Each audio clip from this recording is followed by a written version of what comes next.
We do have a quorum established. Thanks everyone for being here. I'd like to go over the order of business for today.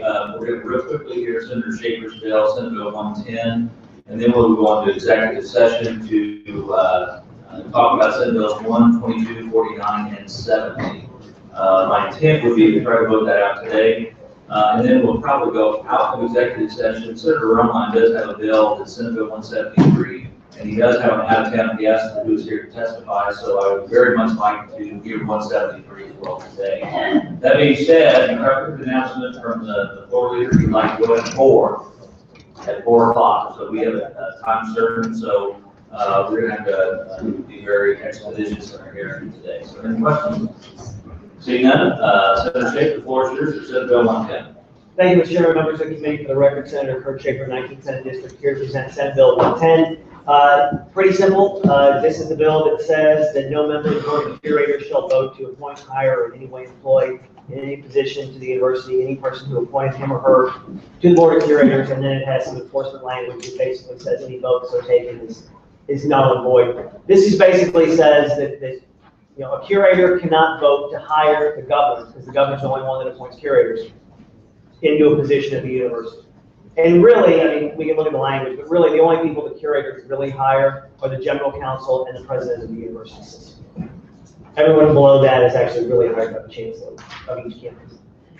So, I mean, it's an ethics issue, you know, and we're dealing with a lot of ethics issues right now, but it avoids, you know, a quid pro quo of someone being put on the board in exchange for an agreement that they would hire a governor.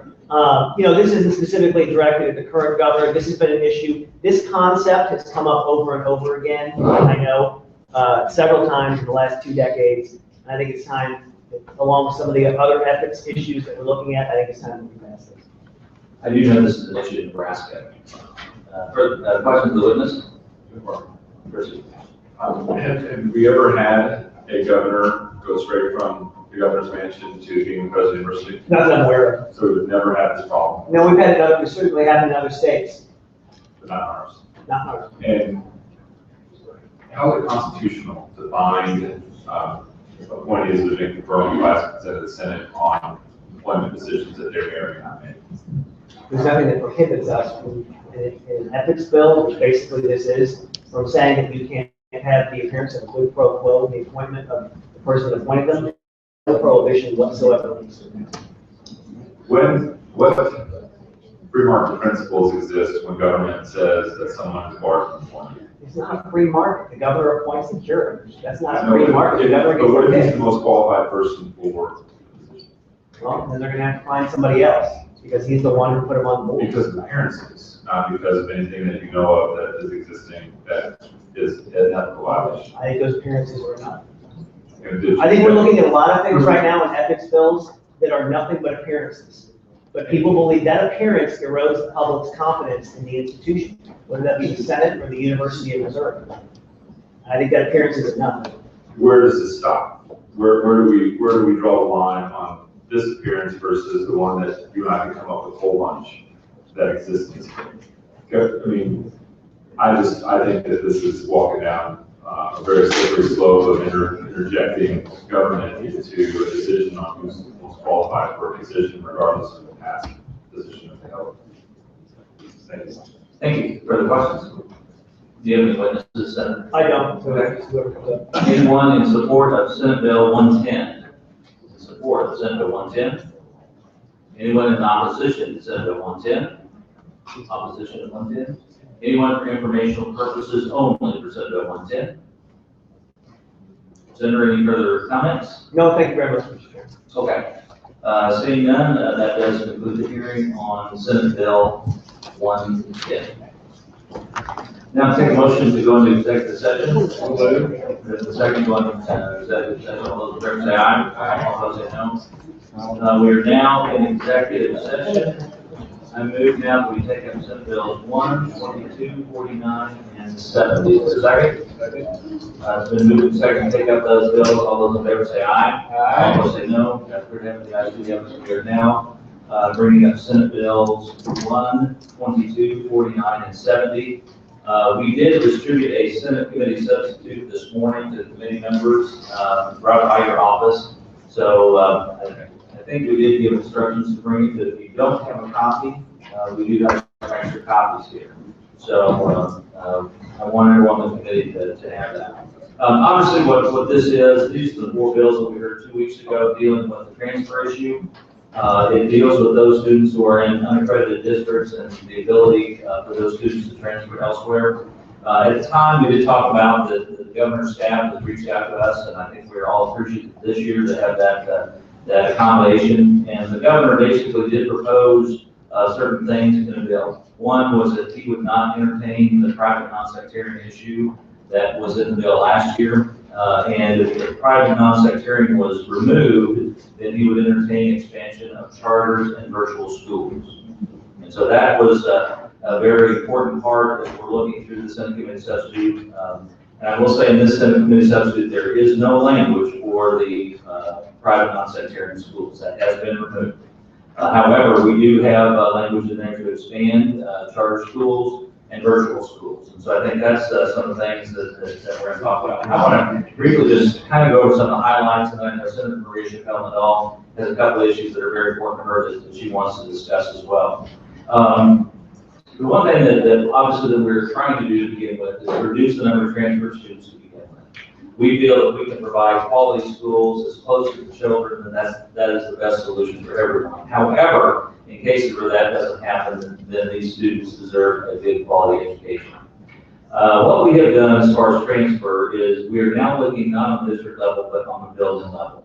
So we're going to be looking at individual school attendance centers being accredited or not accredited, provisionally accredited, etc. A student enrolled in an unaccredited school for at least 1 semester may transfer to an accredited school for district of residence. If there's no capacity, then they might transfer elsewhere. So what we're saying is if a student is in an unaccredited district, they are in an unaccredited building, their first option will be to look at accredited buildings still in that district. So we're saying the first step is to look at other buildings in the district that are accredited before they can explore these other transfer options, before they can explore charters, before they can explore virtuals. I think that's an important concept to keep in mind. If there's no capacity at those accredited schools, for example, they're filled up, there's no room, the student may transfer using one of these 3 options. They may transfer to an accredited school in another district in the same or adjoining county. They might go to a charter school in another district in the same or adjoining county that has an APR 70 or greater. And they could go to virtual schools, and that would be a virtual public school, that would be MOVEP, or a private virtual school. So those are the options. Again, they must look at other buildings in their district that are accredited before they do this. As far as charter schools are concerned, we would allow charter schools with an APR 70 or greater to receive transfer students from unaccredited schools in another district. They would be able to receive tuition for that. It allows charter schools to operate in any district in the same or adjoining county as an unaccredited or provisionally accredited district. It removes restrictions on when charter schools may operate in provisionally accredited districts, and allows the school board of an accredited district or combination of school boards to sponsor charter schools in an unaccredited district. So if we had an area where several districts wanted to get together, form a charter school, they would be able to do that. And then again, another option is virtual education. This would be to those students,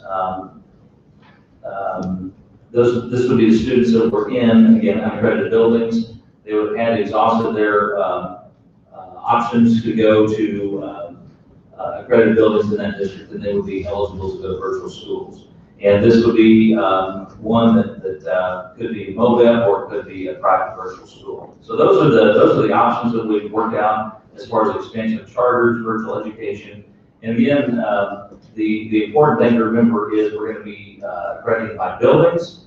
And if they have options in their existing district, that is the first option before they would ever pull the trigger on charters or virtual. So I want to mention that. Senator Maria Chappelle-Nadal does have some other big issues that you want to talk about as well. As many of you know who have been tracking what this committee has been working on for the last couple of years, know that what is before you is very much like what we had last year with some of the choice options, with the exception of some of the choice options. But if you have it in front of you on page 82, there's a special situation that is happening in certain school districts where students are missing hours of classes. And they want to be able, school districts want to be able to recover those attendance hours and provide more flexibility for students, either after school, before school, or on Saturdays. So there on page 82, at section 2, I wanted to provide language that offers a recovery program, and also really just look at the flexibility needs for students who may be missing those hours. Destiny has told school districts that have been trying to do this, that it was impossible to do. I know our school district in Hershey City, school board members, I've never seen them so angry over an issue of just trying to provide that flexibility for students. And so we do that in the section. It's very narrowly written because we were concerned about any fiscal note being too explosive. And so I just wanted the members of this committee to know that we want, in our choice options that we have put in this bill, it is because we want to offer flexibility for students. If there are school districts right now that want to recover hours lost by students who really need to have those hours, they should be able to do that. So I tried to make it as narrowly written as possible, and I just wanted you guys to know that. The other thing that's really important in here, as you know, is the transient student modifier in many districts that I represent and that are throughout the state have high transient populations, and we wanted to make sure that in our policy we have something that reflects that concern that we have throughout the state.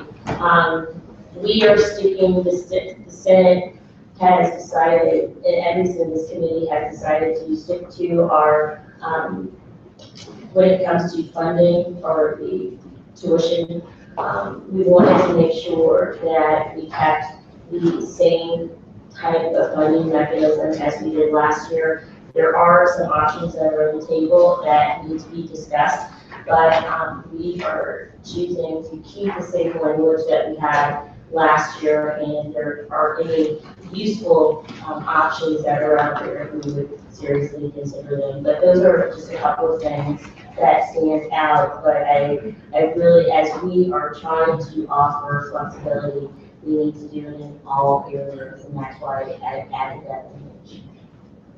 Thank you very much. What I'll do is now is open up for questions. We'll try to answer those, or if we need to have Michael, our Senate research analyst, answer those questions, we will.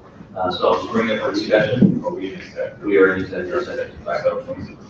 And it would be appropriate to offer an amendment at this time. I have an amendment. Okay. I don't know if it's been distributed or not. It is not. Okay, we'll pass it out, so if you want to. Okay, you may go ahead and try to explain. Sure. Okay.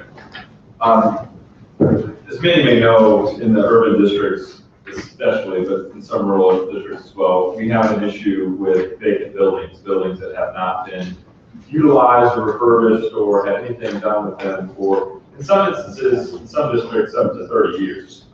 The big bulk of the number ones in my district, in the KC School District, is about 5 years. We've had 20 plus buildings that have been vacated or closed down for whatever reason. Yeah. So there's been a number of proposals and discussions about what to do with those buildings, what's appropriate, what's fair for the school district, what's fair for anybody who might want to take that challenge on of bringing that building back to life. But we know that doing nothing is not an option, because these buildings are in the communities, they're in the neighborhoods, they're blighted, they're in some instances vandalized. They're not adding positive bottom line to the neighborhoods that exist in. So with the help of a couple of the senators here on the committee, I try to present what I think is a very fair way of dealing with this. And I'm going to explain how I envision this going, and then see what the committee's thoughts are on it. So essentially, assuming that this bill were to pass and it would go into law on August 28th, my amendment starts out with September 1st as being the date that this will go into action. And what we're asking is for the school districts to You take all the buildings that are vacant and currently not in use, and to have an outside appraisal of those buildings so that we know what is the fair market value for that building at that moment with no other improvements or additions to it. How much does that building cost? Then the second part of this is how much is it going to cost to refurbish or repair that building to get it up to health standards, safety standards, and codes so that that building can be put back into use for school districts, so, or for multiple uses, as you'll see as this amendment unfolds. So the first thing we ask the school districts, identify your vacant buildings, get us a objective appraisal, tell us how much the refurbishing is going to cost to bring it back up to code. That's the first requirement. Then from September 1st to October 1st, those buildings will be put on the public market, just as you would today. No restrictions, they're on the market, everybody knows that this is what the appraisal value is, they know what the refurbishing costs are, and now they go out to the public market for the period of 6 months. And over 6 months, if a private entity places a bid on that building, then that building then is removed from the pool, being under contract. If that 6 months comes and goes, and those buildings have not received any contracts or bids from any private entity wanting to purchase those buildings at whatever negotiated value the district feels is fair, given the appraisals, then it goes into what I call level 1 pool. The level 1 pool will then have qualified bidders, and the certified bidders will be public entities, public municipalities, could be libraries, could be health, FHQ, yeah, what is it? FQHC. We will certify who is then able to bid on level 1 pool buildings. Those buildings will then be offered up for auction to the certified bidders at a 50% reduction rate of value of what that appraisal is. If that auction comes and goes, and none of those certified bidders have made a bid on that building, then those buildings are moved into level 2 pool. But the district has the ability to franchise 25% of those buildings to earmark them for future use.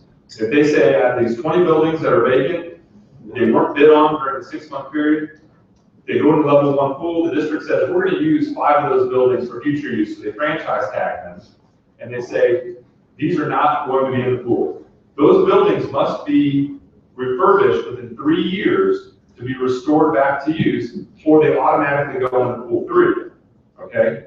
Pool 2, once they move from, so they didn't get bid on in the 6 months, and they didn't get bid on in the level 1 at 50% reduction, they go into level 2, that's a 25% value for an auction, and now we open it up to private or public, anybody, you don't have to be a certified bidder, anybody can bid on those buildings at 25% of the value. If the building goes through the auction on level 2 and it doesn't get sold or bid on, then it goes to pool 3, and this is the final pool, then it's offered at a nominal fee, which I think Senator from Emory had it at $10 or whatever it was. Then it can be picked up by charter schools for basically no cost, and it has the recidivism language that the charter school doesn't use the building or begin the refurbishing on that building in 2 years and reverts back to the control of the district. So I've set up a system where we take the buildings and we offer them at 3 different levels to 3 different groups of bidders to see what value those buildings have, to hopefully move them on to a use that can be community driven. And I believe that it's a fair way to treat the buildings for the district. It sets essentially a year time frame to which these buildings are going to make their way to pool 3. If the building makes its way to pool 3, then we're pretty certain that nobody in the community is going to spend money because it was already offered up at 25% value rate. So this is my suggestion for how we deal with those vacant buildings, and I'd be happy to answer any questions. He's moved the adoption. Is there a second? There's a second discussion. Senator. Thanks, Senator. And this looks good. I like what I'm seeing. I have a couple of questions about how this will work out. Is there a provision in here that if someone wanted to come in and just make an unsolicited offer on one of these buildings while they're being moved around during these categories, that the school district could entertain that offer? I mean, from say a bona fide charter school Right. Could they entertain that offer, or would they be locked in? So I would be open to doing that. There's nothing in the language that you have the first 6 months that anybody can bid whatever they want, and that's just a direct negotiation with the school district. Right. Then when that 6 months comes and goes, whatever buildings have not received any contracts, they go into level 1 pool. Right, right. No, I- If at some point in time, a district or a charter school or certified bidder would come in and say, we want to pay full market value for this, I don't see any reason why we shouldn't. Well, and I'm thinking we should do that. This is somewhat, some protection for the district, in terms of maintaining their possession of these buildings. If someone wanted to come, if a charter wanted to come in, maybe a charter that's already proven itself for the district and is a preferred charter for some, one reason or another, and they wanted to come in and say, you've got this building, 25% cool, I'm gonna make you this offer on it right now, maybe it's less than 25%, we've got these other things we would throw in, or these other provisions that we could offer to do. Can the district pull that building out of that and cut a deal separately? I think we should be able to allow them to do that. It's not in here. My hope is to get this amendment passed into the sub, and then we have a floor debate coming up. So everybody that's interested in this particular provision would then have a chance to start to formulate other additional floor amendments to We could improve look this. at whether that is allowed by this and if not. We could work Yeah. with Michael. I mean, the auction itself will hopefully drive the price higher than the 25% I offering, understand. but it probably won't drive it over 50% offering, because if it would have, you would have bought it while it was in full one. The second question, I guess, is that we have, Senate Bill 1 has an emergency clause on it. Do these timeframes conform to that emergency clause? These dates were set up in the absence of an emergency clause. So So the emergency clause does exist. I would be fine with moving We those just dates have to look forward at that and make what. to when the law doesn't affect it. Okay, thank you. Further discussion, Senator Green, Shelton. Yes, Mr. Fire.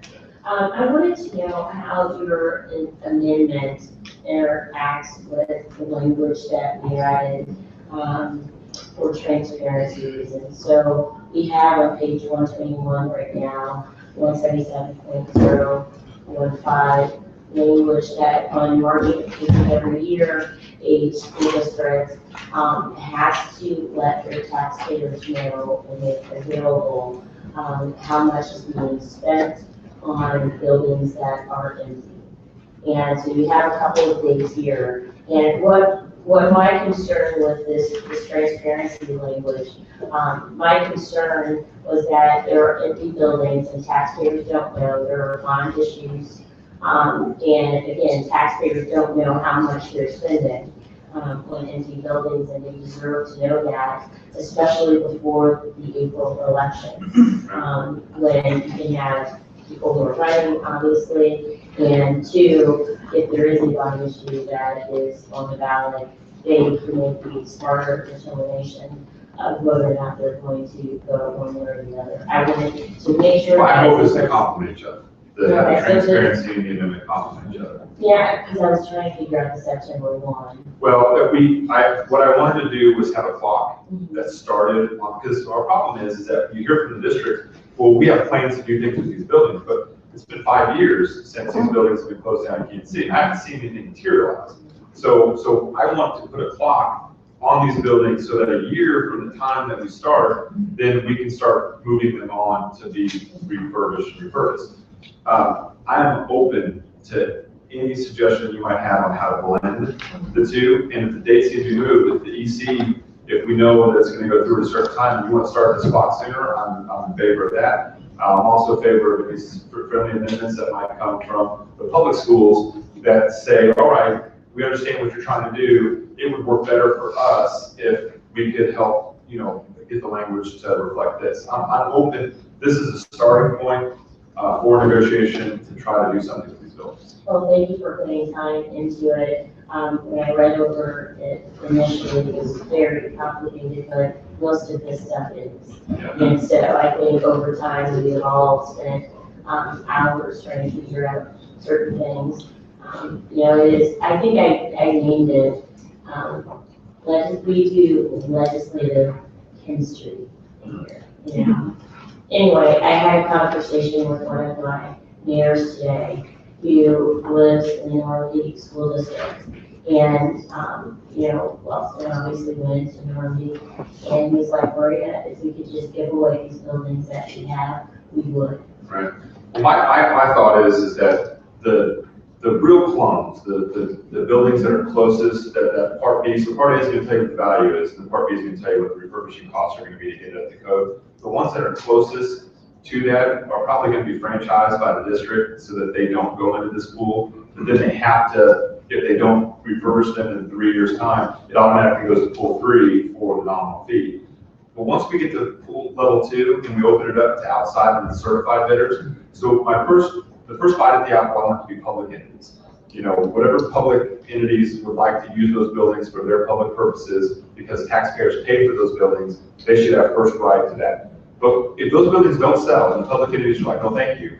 In the second pool, at 25% rate, I could see urban farmers, I could see maybe manufacturing facilities, I could see private businesses saying, we'll knock the building down. We'll buy the land at 25% of the value and do something completely different there. That's fine, because we just want revitalization to happen. If it makes it to pool 3, these are the buildings that really nobody wanted. And at that point, then we're gonna give them one. And, thank you, Mr. Chair, I did put another inquiry. I wanted to see questions, Senator Emily. Yes, sorry. So you and I have been talking about this, how do you feel about this? I mean, it has a lot of steps to it, but because we've had some really deep conversations, unless your opinion really matters, in my decision making. I've read it just once, and I'm still listening and addressing several questions. I'm not sure, I may have one other question I'm going to read through again, see if it's answered by the language. But I'm seeing this as a reasonable approach that accomplishes what I would like to accomplish in conveyance. Actually, in fewer words than my conveyance. I think that would include a lot of the transparency that we're all kind of trying to get. It still gives the district the ability to retain some of those buildings that they were serious about. So I think he's necessarily working in them, and I like that this is Okay. And another question for you, going to that time frame. I know you have the prohibition language in here. There are times where if you did have like a restrictive covenant or something, you would have to go through the legal, go through and get a legal opinion of how to get through a restricted deed. And sometimes that can take a long, long time, not just 6 months, but having this language in here. We could do some exemptions. Okay. Buildings that are exempt from, schools are those buildings that exemplify these qualities, or, Because some buildings, I've been saying from the very beginning, not every building is the same. Right. And in certain situations, property has been given to school districts. In some cases, 100 years, before. And, it's just kind of difficult to get through it. And so it takes more time than what, some people anticipate. So I'm just trying to make sure that in every circumstance, how different it may be, the amount of time that is allowed is definitely going to honor what the school district needs and not push them to a place where it's not convenient for them or taxpayers or whoever else. Senator, I like your bill. I think you did a good job of trying to balance the interests of the school district taxpayers and, of course, the charter schools that might be set up. Or any public. Or any public use, yeah. One very simple question. You used the word sold, and to me, sold means closed on, money's transferred from buyer to seller, as opposed to under contract, which under contract could, have 18. I think we should change that. Well, I actually like sold better. Oh, yes. Because to me, some point, I mean, I know developers have had parcels land under contract for years and years and years, and, you know, because of the contingencies, it almost is a first right of refusal. And I would, so I like Soul, I just wanted to make sure that was your intent. I mean, I know, you know, my intent was if someone has put a contract on it, then it removes it from the pool. So if you like Soul better, again, I have a feeling that if we adopt this amendment today, this is the beginning of the conversation and work on this provision. And I imagine the folks out here are going to have something to say about that before it's all said and done. Oh, thank you. Senator Roman, yes. So is this issue being pushed by the district? Are they looking for guidance on how to dispose of the property? Not to my knowledge. This hasn't been something that districts have asked, or I don't even know if they support it. This is something that my constituents who live in the neighborhoods who have these buildings that have not had any activity in them for 5 years are saying, what are you going to do about these vacant buildings? And whose money was the buildings built with? Was it state money or local? Well, match, you got your percentage of the money that comes into the district is going to be 11% federal and however much from the state formula and however much from the local property taxes. I mean, it's going to be all three of those sources. I just am concerned that we're pushing the issue from our level onto the state, that's really onto the districts, that's more of a district responsible for the issue. But they haven't taken any action, in some cases, for 30 years. Well, when do we say it's time to move the building to another use? Well, we elect new school board members, so. I understand what you're saying, but again, in my city, and my city may not necessarily be the same as your city, but in my city, we've gotten to the point where my constituents are saying to me, let's do something with these buildings. Again, as we talked yesterday about Senate Bill 5, we have an urban and rural issue.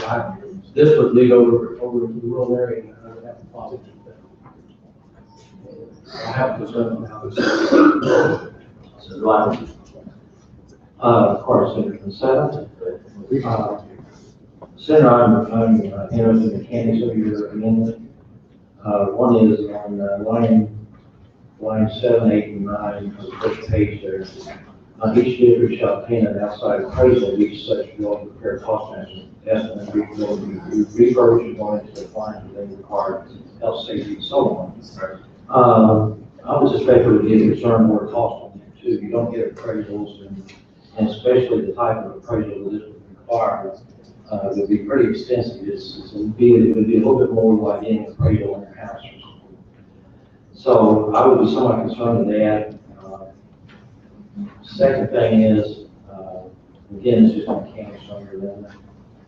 Like for instance, on line 18 of page 2, just for clarity, the time which a district makes buildings available for sale at auction at 50%. Well, all the auctions I've ever been to, you may have a minimum price. Yeah, that's the start price. Well, I know that it says for sale at auction 50% of face value. I just don't think, if in fact that this amendment was made, that would be the correct wording. Yeah, we might say the auction shall begin with a strike price or whatever starting price is at 50%. Because our hope is that nobody bought them in the first 6 months. So whatever the district says that we want to take for the buildings, everybody said no. That's how they ended up in level 2. My hope is that the really good buildings in level 2 would get action from multiple groups that would drive that price closer back up to that appraised value. That's why we have the auction in there. So my start price would be 50%. A minimum. Minimum starting. Right, so I didn't change one. That's all. Further discussion? I would, I want to say something. I would draw the committee's attention to page 121, Senator Stromdahl mentioned this. We did put language in there which talked about disclosures and more transparency when it comes to vacant buildings to let the patrons of the district know, and also allow the opportunity to for the school board as well to somewhat include information. So we have the date that's done, we have the address of the buildings, the cost of maintaining utilities, insurance, so we're giving information into the constituents' hands. So I think that with this language that we have in there, we are really encouraging the promotion of the buildings, and yeah, at the same time, we go what Senator Romine says, that there will be local decisions. So With that being said, I'm gonna vote against that, the amendment for the community. Sure. So in that section, it says, shall include, accounting for repairs, maintenance, utilities. My question is the same question as Doug's. Is that a mandate on the district to pay for telling us how much the repairs are going to be? That's not So incentive. you know that. Are you questioning him or me? Either one. It's kind of burden with so many. As a school board member, you know that information. You know how much You the discuss repairs this stuff in executive session. You know the losses. I mean, you know this. But it is my belief that taxpayers deserve to know how much they are spending on these things. But they should know. I mean, this is not, it doesn't take much. If you're looking at a computer, if you're looking at a file, all of this stuff is available to you. You're the person who's responsible for the maintenance. There's one person, between one or two people, they know all of this stuff in any school district. Okay, further discussion? Further discussion, I think we're gonna do a roll call. This is for the adoption of Senate Amendment number 1. Mr. Secretary, call the roll. Senator Pierce, No. Romine, Brown. Aye. Emery, Aye. Lidwell, No. Ponder. Aye. Ellenall, I, Olsman. Aye. For your vote of 5-3, the amendment is passed. Further discussion on the bill? Mr. Chairman, I have an amendment. Okay. Has been, description of those from Mr.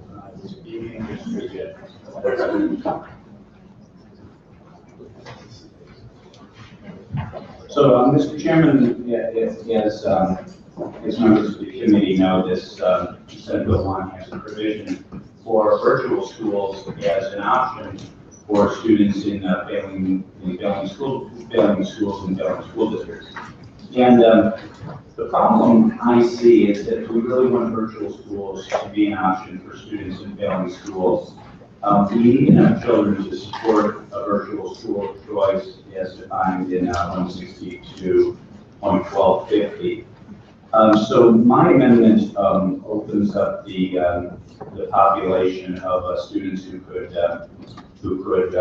attend virtual schools of choice if they are enrolled in what's been referred to as the transfer area, the same county as the district that operates an unaccredited school. And where it's first glance, this opens the population up quite a bit. Even in states with wide open virtual school programs, really generally only about 1 or 2% of children avail themselves of the virtual school option. So again, if we want this to truly be an option for these kids in failing schools, I would like to open it up. And I'd be willing to entertain other ideas, but I think right now restricting to the kind of the transfer population might be a little too restrictive. So I would move to the adoption amendment. Okay, you moved the adoption, is there a second? Moved in second, in discussion.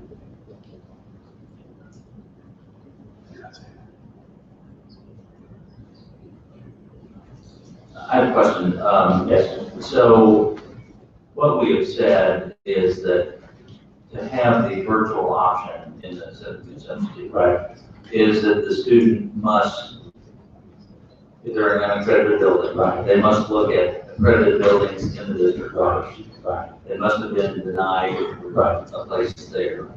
Then, and only then, can they then look at charters or virtual. Right. Right. So tell me again what your amendment does. So my amendment opens up the population of children who could attend virtual schools to the whole transfer area, the same or adjoining county, the same as the potential transfer school districts.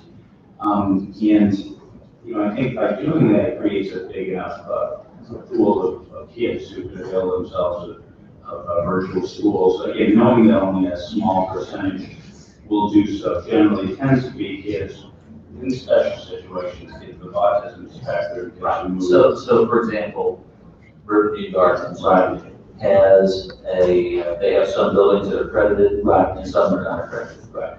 Currently, in the Senate Committee substitute, we're saying that only those students in unaccredited buildings can do virtual once they have been denied access to the accredited. Yeah. So what your amendment would do is say the students that are in accredited buildings would have the option to go virtual. It is, yeah. And again, the concern being that the kids in unaccredited buildings who didn't have access to other accredited buildings in the district, that would be such a small number of children that this virtual school option to convert a virtual school to choice, it just wouldn't, there just wouldn't be any option at all because there wouldn't be enough kids to support such a school. All right, discussion, Senator Emery. Thanks, Mr. Chairman. Yeah, Senator, so it sounds to me like, well, and I've heard some concerns about this too, that if we're not careful with virtual, we can have it in statute, but really not having a reality on it, it's just not the critical mass. So this is an attempt to address that critical mass issue so that there would in fact be virtual school as an option rather than just as a theory. Yeah, okay. So I appreciate that. I know that's not an easy, those are not easy numbers to arrive at because you're right, there typically is a very small percentage of students that actually opt into the critical, but the ones that are opting virtual, but the ones that do frequently have significantly impacted for the positive. Often, the most common have been medically fragile kids, kids with autism who don't do well with the classroom and so on. So that it's a small percentage of all kids, and it would be a small percentage of kids in these government schools. Yeah. All right, well, we're all together members, but I appreciate your amendment. Thank you. Senator Berlin. So, everybody understand that if, talking about St. Louis County has an unaccredited school, then an adjoining county like Jefferson County, St. Charles County could also send their students or let their students be able to go to. But that would be what I'm going to do. It's a tremendous expansion. You're right, it is a tremendous expansion, but, yeah. And Further discussion, Senator Sheldon. I am intrigued by this. Mechanically, I'm trying to figure out how it works. So I'm looking at Don, because I always look at him. Right. He's a magician. Anyway, so I support more access to virtual education, and I don't think that it is being utilized for the degree it should be at this point. The populations that I am really wanting to have flexibility and more access are what I would call as my definition of non-traditional students who have so many barriers. Right. We have a program in our district called U2020, which is not real virtual education at all. It's recovery. If a student gets suspended, they are able to utilize the U2020. But we look at the best practices throughout the state when it comes to virtual education. There are students who are learning at 2, 3, 4 o'clock in the morning. Right. And when I have this conversation, I could care less what time a student is learning. I could care less as long as they're learning and understanding certain concepts and they're proficient. And there is, and this is a good question. I mean, a good consideration for amendment is a good consideration. I don't know how it mechanically works. Right. No, and Senator Owens was right. It opens up quite a bit, and where to draw that line, so this opens up to the whole, transfer area. But if we define that population of kids who enroll themselves in virtual schools too narrowly, it won't be an option at all. So yeah, the kids with an unusual schedule. Mom works an unusual shift, and she wants to come home and do education then. It would be interesting to know how many students from Jefferson County or St. Charles County would opt in to something like this. And again, the nationwide, I believe Florida, Texas, has some of them, we're kind most wide open, virtual school laws, and it's usually 1-2%. It's not high at all. It's not, yeah. It's not high at all. And it would be a good test. I think it would be a good test. Brown. And I think I would have been a supporter of virtual schools. I'm from where I live, my kids are, their parents teach at S&T, they're highly educated, and the virtual school program was a way for them to accelerate their educational experience, so to speak.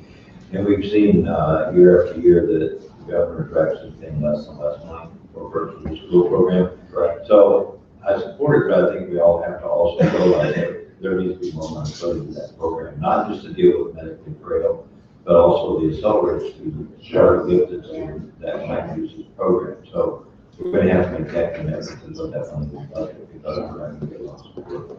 When the governor says, as the chairman said, that the office said, they support the virtual school program, and it'll show up, show the funding. So I support the administration. I think we need to dedicate ourselves to put more money into that virtual school program. Any discussion, further discussion? I speak on the amendment. I'm going to oppose the amendment. What we're trying to do is to give options to those students who are in unaccredited buildings. We're trying to help those students who are transferring out. And what we're saying in the charter expansion and virtual, that it's for those in unaccredited buildings, and then they can go to the accredited buildings in their district. And then if they can, then they have that option to explore virtual. This goes counter agreement to what's in the substitute. And not only does it do that, it is a huge expansion of virtual. It's not just dealing with the small isolated incidents of the transfers, which we're trying to decrease to begin with. This is a huge expansion of virtual.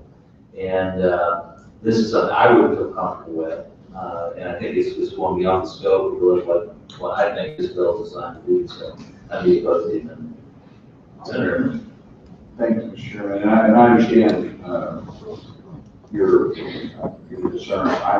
I want to just contend with a couple of things that I think might be misappropriated. One is when we talk about the number of those who might actually engage in virtual, I don't know that huge is the number I would use. I mean, huge expansion, you're saying this is a much broader. Huge geographically, huge philosophically. Yeah, and I just want to make sure that's clear. You are. Right, and I think you're right. It's about 1% historically. And so if we are, so that kind of a huge expansion may not affect a lot of students, but it might make a difference between whether this option is available or not in the unaccredited districts. And I think that's the discussion. And is that our responsibility to make sure that this is financially viable? Well, it's about the students. Because MOPEB is already available. Well, it's not because the governor funded, so it's really not available. And I think that what this does is, I think what this bill does is it decides whether virtual is an option or not. It's not really just about how big philosophically it is, although that's true. It's about whether it is an option or not. And I think without this type of approach, it's not an option. So we've said to those kids in the failed districts, in the failed buildings, you can't have this option. And what we're doing here is we're saying, well, if we want this option to be available to you, then the only way that it's going to be viable is if we make it run and make it available to some other people that weren't necessarily, as you pointed out, a part of the original scope. So I just want to make sure that's clear. Senator Bolton. I also think that this amendment goes beyond the scope of what we're trying to address inside the transfers. I'm a faculty member for University of Phoenix, so I do a lot of online, it's all online pretty much. So I'm not in opposition to virtual schools, and I know the benefit and value, especially with medical conditions and kids being able to do this. But I think this gets really close to almost open enrollment for it. And I think that if you have, parents can always make a private choice. They can always decide to pay for whatever schooling that they want to send their kids in. We're talking about these are our public school kids. And I think that the amendment, by allowing the adjoining counties, because one of the counties has an unaccredited school, to allow these other kids to be eligible to have the public pay for that is just going a step too far from where I'm comfortable with on transfers. Further discussion? We need to wrap up, Charlotte, go ahead, so. Okay, so I am thinking about it and carefully listening to what you're saying, what everyone is saying. And this is a huge expansion. But what are we considering here? We're talking about providing flexibility for all children. There are children who may be in Jefferson County or St. Charles County who are victims of being bullied. And they need to get out because it's not being rectified in the school. And they only have policies on bullying. But our children's lives, regardless of who they are very fragile, and we want to empower them as much as possible and give them the freedom to make their own decisions. Also, if we are considering, we still have transfers in place, and perhaps this is also something for parents as well. They may not want to be part of a district that is receiving a lot of transfers. They may not, I don't think we're also listening to their voices in some of this. And so while it is huge, but then let me go backwards. We provided a very small option for choice last year, and you didn't take it. And the status quo worked against a very small provision last year. And if you didn't learn your lesson last year, now you're learning it because children are finally going to have choice. And it's going to be much more choice than what we provided last year. And so I'm voting for this amendment, because I do care for my constituents in my district, but I want all children to have an opportunity to learn. Further discussion? I could just make one last comment.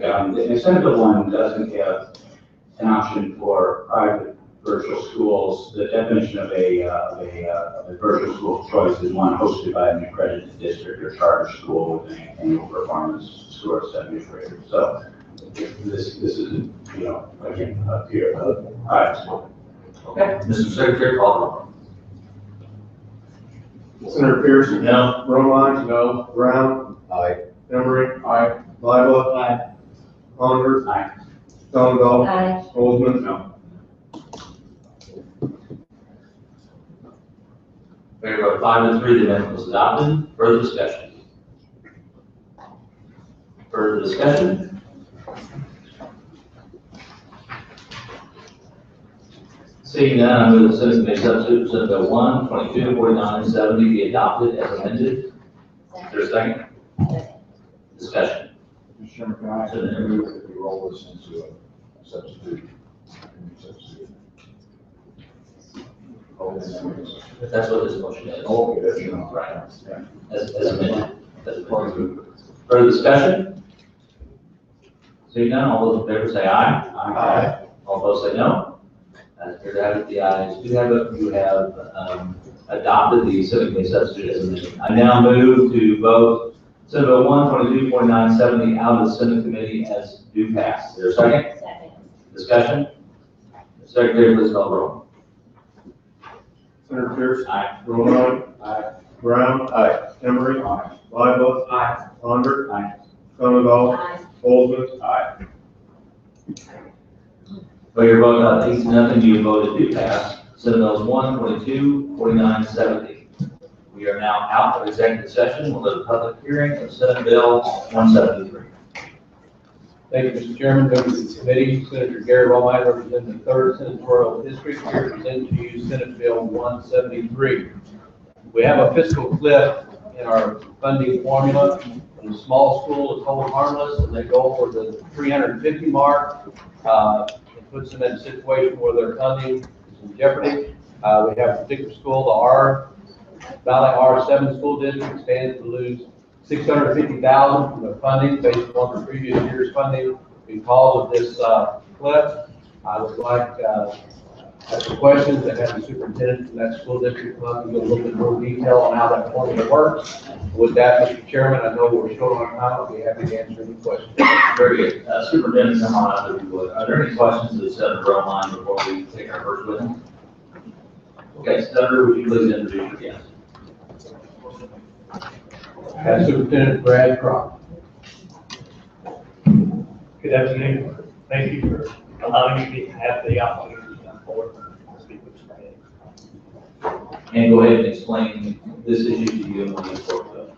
We have discovered an anomaly in the formula that we did not know exists. Will actually come first school since the new formula has come into place. This has occurred too.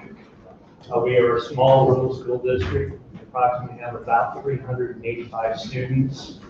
Our average daily attendance has been approximately around 339 for the past 3 years. We got an anomaly of growth this year for no reason that we can actually explain. There is no business that has moved in, no mining industry that has increased its production. And what it has done is driven up our ADA. We have discovered that if we are at 350.000 under the current formula, we'll actually gain $5,000. If we go 350.0001, I lose $650,000 off my formula. That is nearly a quarter of my revenues in the state formula. Big problem. Big problem. Questions of the witness? Yes, Senator 173. Senator. Yeah, the sponsor. Yes. Okay, Senator Ron, when I read that this is just for Washington County, This is for this one particular R7 school district, yes. which I'm not sure how we explain when it's not such a law. Well, with the, it is, I mean, bottom line, I'm not going to try to argue that point, but this is an anomaly, it's a special circumstance. We talked to DESE about this.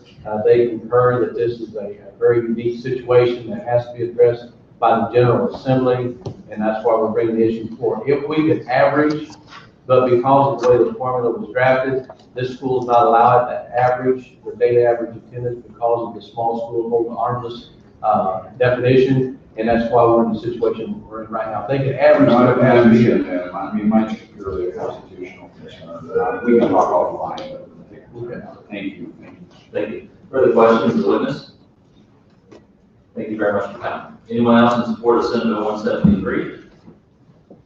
Mr. Chairman, members of the committee, Mike Rodwigan, school administrators, to go on record in support, to answer Senator Emery's question, that happens all the time, the way it's drafted out.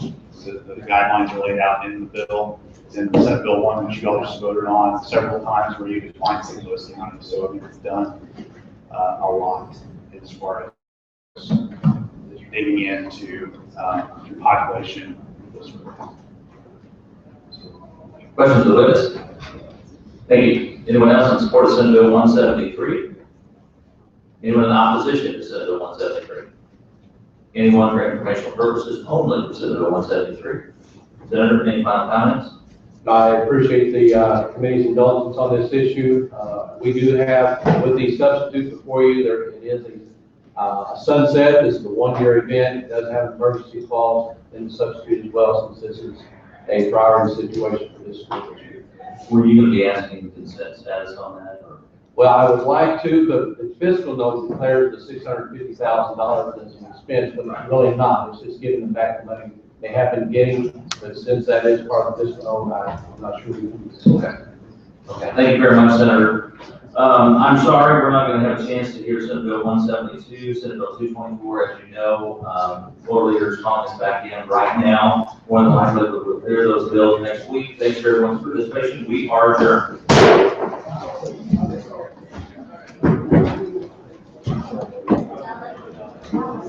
I'll come.